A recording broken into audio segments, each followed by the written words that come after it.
Warning. Actonville TV disclaimer. The views and opinions expressed in this program are those of the host, authors, and do not necessarily reflect the official policy or position of any religious affiliation.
வணக்கம், நமஸ்தே, நமஸ்காரம், சாய்ராம், ஜெய் ஸ்ரீராம், சுவாமியே சரணம் Ayyappa, Govinda, Govinda, Govinda. Good evening everybody, welcome to the show. Welcome to Devin Naidu coming in on YouTube as we open up the show, and namaskaram to you too. So welcome to, feels like a long time since it was a long weekend, and well, it was my birthday yesterday, so I'm probably 36 today. All right. So as we are doing episode 95 currently, and we are still in Geeta week over 18 days, as this is part 16, chapter 16 of the Bhagavad Gita. Now, for those of you who are new to this channel, you are watching Actonville TV. It's for everyone. This show is called The Journey, and it's about exploring Hinduism as a whole. I'm your host, Kimera, Heeralal, and if you'd like to interact with us in studio today, you're welcome to do so by commenting at the bottom of the screen as Devin Naidu did.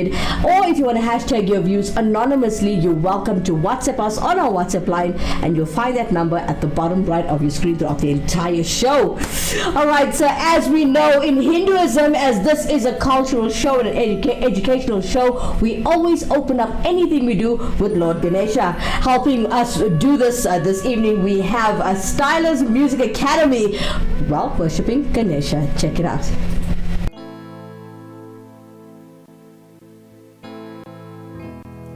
விநாயகனே வெவ்வினையே வேறறுக்கவல்லா,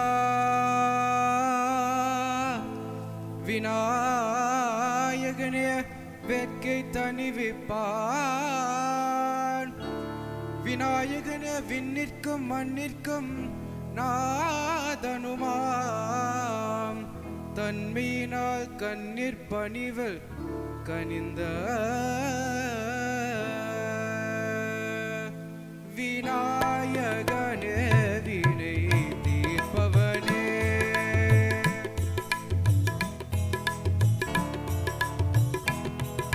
விநாயகனே வினை தீர்ப்பவனே, விநாயகனே வினை தீர்ப்பவனே, வேழமுகத்தோனே ஞான முதல்வனே, வேழமுகத்தோனே ஞான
தீர்ப்பவனே வினை தீர்ப்பவனே விநாயகனே வினை தீர்ப்பவனே வேழமுகத்தோனே ஞான முதல்வனே வேழமுகத்தோனே ஞான முதல்வனே விநாயகனே வினை தீர்ப்பவனே கணநாதா கணநாதா கற்பக கணநாதா கணநாதா கணநாதா கற்பக கணநாதா கனிவாக அருள்வாயே கஜமுக சிவபாலா கனிவாக அருள்வாயே கஜமுக சிவபாலா விநாயகனே வினை தீர்ப்பவனே விநாயகனே வினை தீர்ப்பவனே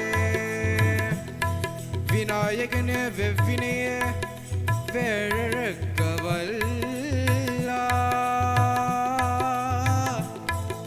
விநாயகனே வேட்கை தணிவிப்பான் விநாயகனே விண்ணிற்கும் மண்ணிற்கும் நாதனுமாம் தன்மையினால் கண்ணீர் பணிவில் கனிந்த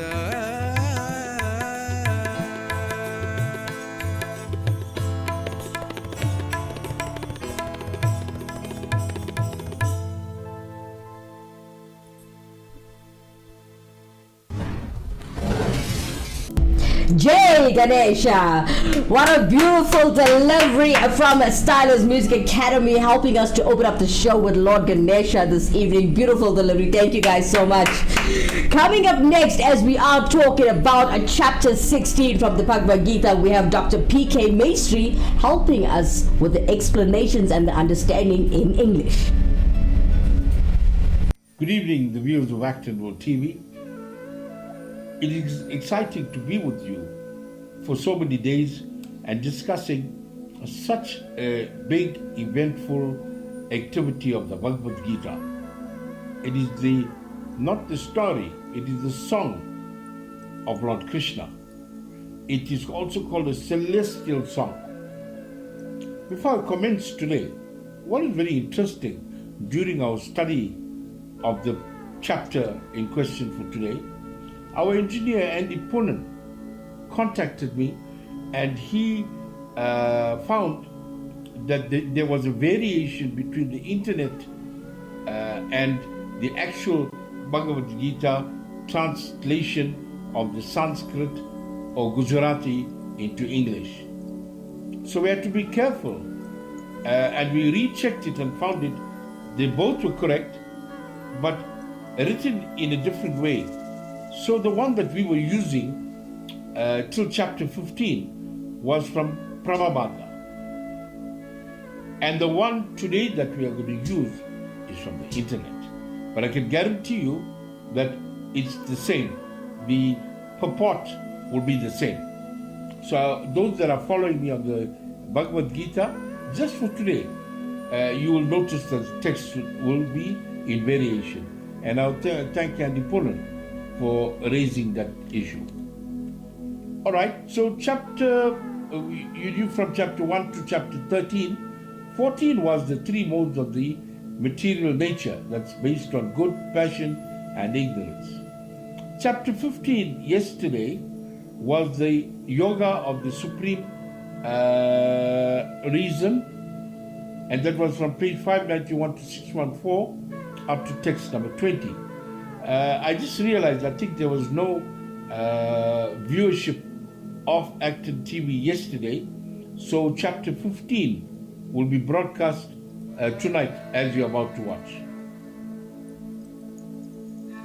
Chapter 16 is the divine and the demonic nature. And today being Monday, Shiva's day, what a wonderful day to be reciting chapter 16. In chapter 16, from verse 1 to 3, we will call it text 1 to 3. Again, in the internet they're talking about it as a verse. In the actual Bhagavad Gita they're talking about it as a text. So the Blessed Lord said, fearlessness, purification of one's existence, cultivation of spiritual knowledge, charity, self-control, performance of sacrifice, study of the Vedas, simplicity, non-violence, truthfulness, freedom from anger, renunciation, tranquility, aversion to fault-finding, compassion and freedom, gentleness, modesty, and steady determination, vigor, forgiveness, fortitude, cleanliness, freedom from envy, and the passion for honor. These transcendental qualities, O son of Bharata, is talking to Arjuna, belong to the godly men in divine who are endowed with divine nature. So, the English is fine. I think it's easy to understand. We're just going to read it over and over again and we'll be on the same page. Then you got verse 4, arrogance, pride, anger, conceit, harshness and ignorance. These qualities belong to those of demonic nature or son of Partha. Verse 5 is the transcendental qualities that are conducive to liberation, whereas the demonic qualities make for bondage. Do not worry, O son of Partha, for you are born with divine qualities. Krishna is addressing Arjuna. In verse 6, O Arjuna, in this world there are two kinds of created beings. One is called the divine and the other is called demonic. I have already explained to you at length the divine qualities. Now hear from me of and about demonic. Verse 7, those who are demonic do not know what it is to be done and what is not to be done. Neither cleanliness nor proper behavior nor truth is found in them. Verse 8, and they say that this word is unreal and that there is no foundation and that there is no God in control. It is produced of sex desire and has no cause other than lust.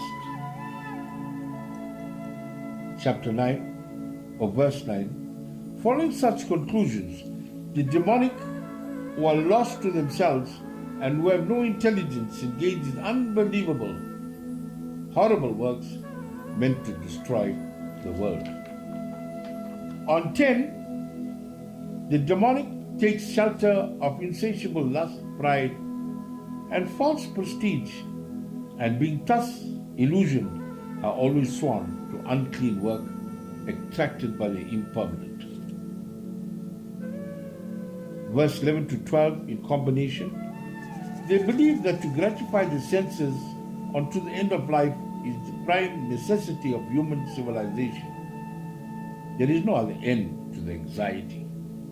Being bound by hundreds and thousands of desires, by lust and anger, they secure money by illegal means for sense gratification. Verse 13 to 15 in combination, the demonic person thinks, so much wealth do I have today, and I will gain more according to my schemes. So much mine is now, and it will increase in the future more and more. He is my enemy, and I have killed him. And my other enemy will also be killed. I'm the Lord of everything. I'm the enjoyer. I'm perfect, powerful, and happy. I am the richest man, surrounded by aristocratic relatives. There is none so powerful and happy as I am. I shall perform sacrifices. I shall give some charity, and thus I shall rejoice. In this way, such persons are deluded by ignorance. Chapter 16 of verse 16.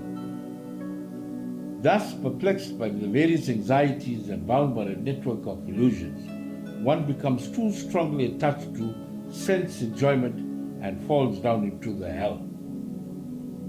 Verse 17, self-complacent and always impudent, deluded by wealth and false prestige, they sometimes perform sacrifices in name only, without following any rules or regulations. Verse 18 of chapter 16 of the Bhagavad Gita, bewildered by false ego, strength, pride, lust and anger, the demon becomes envious of the Supreme Personality of God, who is situated in his own body and in the bodies of others, and blasphemes against the real religion. Chapter 16, verse 19 of the Bhagavad Gita, those who are envious and mischievous, who are the lowest among men, are cast by me into the ocean of material existence, into various demonic spaces of life. I say to you, Arjuna, today, take note of what I'm saying. Then we go to verse 20. It says, attaining repeated birth amongst the species of demonic life, such persons can never approach me. Gradually, they sink down to the most abominable type of existence. And you know what's that? The various levels of hell. Verse 21, there are three gates leading to this hell: lust, anger, and greed. Every sane man should give up these, for they lead to the degradation of the soul. Verse 22, Krishna says, the man who has escaped these three gates of hell, O Arjuna, performs acts conducive to self-realization and thus gradually attains the supreme destination. We mentioned that yesterday as well. Once your desires do not leave you at the time of death, you will surely, by Krishna's words, go to the uppermost level of hell and start again to climb the levels to get into the supreme destination of earth. Verse 23 of chapter 16 the Bhagavad Gita, Krishna says, but he who discards scriptural injunctions and acts according to his own whims attains neither perfection nor happiness, nor the supreme destination. Now there's a purport to that we have studied. So it says, Krishna says, he who discards scriptural injunctions and acts according to his or own whims attains neither perfection nor happiness nor the supreme destination. Now that quotation is which is called text 23, but this is from the Gita, the book that I showed you and show you again, the Gita. So what's the purport of this text 23? As described before, the Shastra Vidhi, what is that? It means a spiritual injunction or the direction of the Shastra. Shastra can be a book, a compendium, or rules. So that means it's a compendium of rules with a spiritual injunction. It's given to the different castes and orders of human society. So, caste, what is the caste here? Each of the hereditary classes of the Hindu society, distinguished by relative degrees of ritual purity or pollution and of social status, like members of the lower caste. Everyone is expected to follow the rules and regulations. If one does not follow them and acts whimsically according to his lust, greed and desire, then he will never be perfect in this life. In time he will be known as the lowest of mankind. That is, after knowing everything but does not apply it to his own life. In the human form of life, a human entity is expected to be sane and follow the regulations given for elevating his life to the highest platform. But if he does not follow them, then he degrades himself. But even if he follows the rules and regulations and moral principles and ultimately does not come to the stage of understanding the Lord Supreme, then all his knowledge becomes spoiled. And if he accepts the existence of God, if he does not engage himself in the service of the Lord, his attempts is spoiled. Therefore, one should gradually raise himself to the platform of Krishna consciousness and devotional service. It is then and there that he can attain the highest perfectional stage, not otherwise. The word karma, karata, is very significant. It means a person who knowingly violates the rules acts in lust. He knows that this is forbidden, but he still acts. It's called whimsical. This person will be condemned by the Supreme Lord. Such person cannot have the perfection which is meant for human life. So we come to chapter 16, verse 24. Verse 24. One should understand what is duty and what is not duty by regulations of the scripture. Knowing such rules and regulations, one should act so that he may gradually be elevated. There is a purport to this one, and it says, as stated in chapter 15, all the rules and regulations of the Vedas are meant for knowing Krishna. If one understands Krishna from the Bhagavad Gita and becomes situated in Krishna consciousness, engaging himself in devotional service has reached the highest perfection in knowledge offered by the Vedic literature. Lord Chaitanya Mahaprabhu made this process very easy. He asked people to chant Hare Krishna, Hare Krishna, Hare Krishna, Hare Hare, Hare Rama, Rama Rama, and to engage in devotional service to the Lord and eat the remnants of foodstuff offered to the deity. For people who are not Krishna conscious, what is and what is not to be done will have to be decided by the Vedas.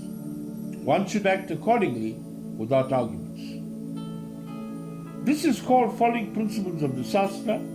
Shastra is without the four principal defects in conditioned life, which are imperfect senses, cheating, certainty of committing mistakes, and certainty of being disillusioned or being illusioned. Without following the principle of the scriptures, one cannot elevate himself to the perfect stage. Therefore, one who understands the purport of the Shastra is considered very fortunate. In human society, aversion to the principle of understanding the Supreme Person of Godhead is the cause of all fall downs. That is the greatest offense of human life. Therefore, Maya is the illusion, and I told you there's a curtain between us and God Himself. So in order to get to God Himself, we have to pierce through this curtain, which is called the Maya illusion. It's the material energy of the Supreme Person of Godhead is always giving us trouble in the shape of the threefold miseries. The threefold miseries are passion, that's number 2, ignorance number 3, and the first one is good. This material energy is constituted of the 3 modes of material nature. One has to raise himself to at least the mode of goodness before the path to understanding the Supreme Lord can be opened. Thus, in the modes of passion, modes is also called gunas, and ignorance, derive the scripture, derive the holy man, and derive the proper understanding of the Supreme Personality of Godhead. In spite of hearing the glories of devotional service, they are not attracted. Thus ends the Bhaktivedanta purports to the 16th chapter of the Srimad Bhagavad Gita in the manner of the divine and demonic natures. Now, before we conclude today, I thought I had checked what is the actual reading of caste in Hinduism, as we mentioned here. They say there are 4 castes in Hinduism. The Brahmin caste, the priest is supposed to be the highest. The Rajanas, that is the rulers, administrators, and warriors, they next in line. Then the Vaishyas, they are the artisans and merchants, tradesmen, and farmers. Then you get the Shudras, which are the labor classes. Caste and religion are distinct concepts that play different roles in society. Caste determines the social status and occupation based on birth. You've got to get this clear. Caste determines the social status and occupation based on birth. Underline the word birth. Religion revolves around personal belief, practices, and spirituality. Again, religion revolves around personal belief, practice, and spirituality. So in the English dictionary, which is Oxford, caste is a word derived from the Portuguese meaning lineage.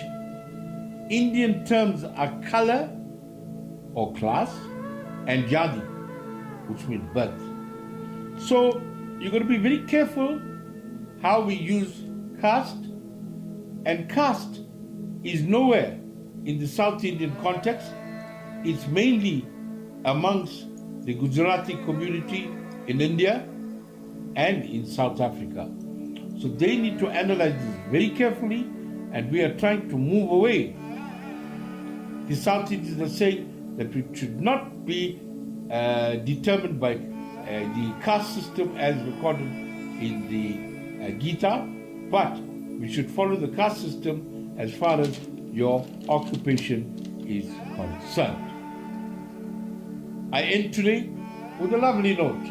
Hare Krishna, Hare Krishna, Krishna Krishna, Hare Hare, Hare Rama, Hare Rama, Rama Rama, Hare Hare, Hare Krishna, Hare Krishna, Krishna Krishna, Hare Hare, Hare Rama, Hare Rama, Rama Rama, Hare Hare. Jai Krishna. Dr. P.K. Maestri, everybody, live right here on Atomville TV, teaching you about the Bhagavad Gita, chapter 16. Alright, so coming up next, we have Virosh Hiridio with Meraman Meran.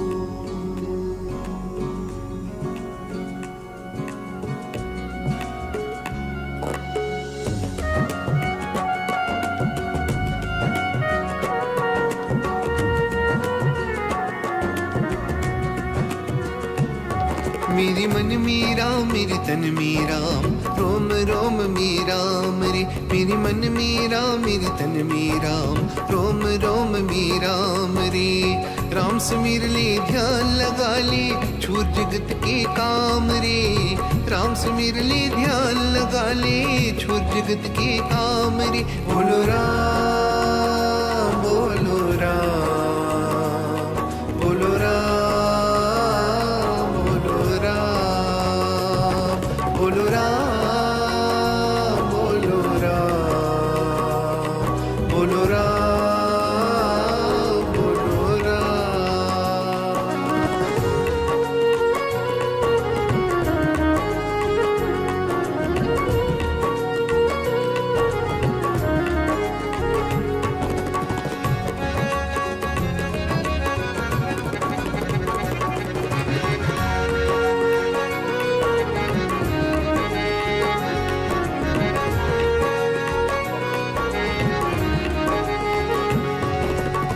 माया में तो उलझा धर दे धूल उड़ाई अब क्यों करता मन भारी जब माया साथ छुड़ाई माया में तो उलझा धर दे धूल उड़ाई अब क्यों करता मन भारी जब माया साथ छुड़ाई देर नहीं है अब भी बनने ले ले उसका नाम रे देर नहीं है अब भी बनने ले ले उसका नाम रे बोलो राम बोलो राम बोलो राम बोलो राम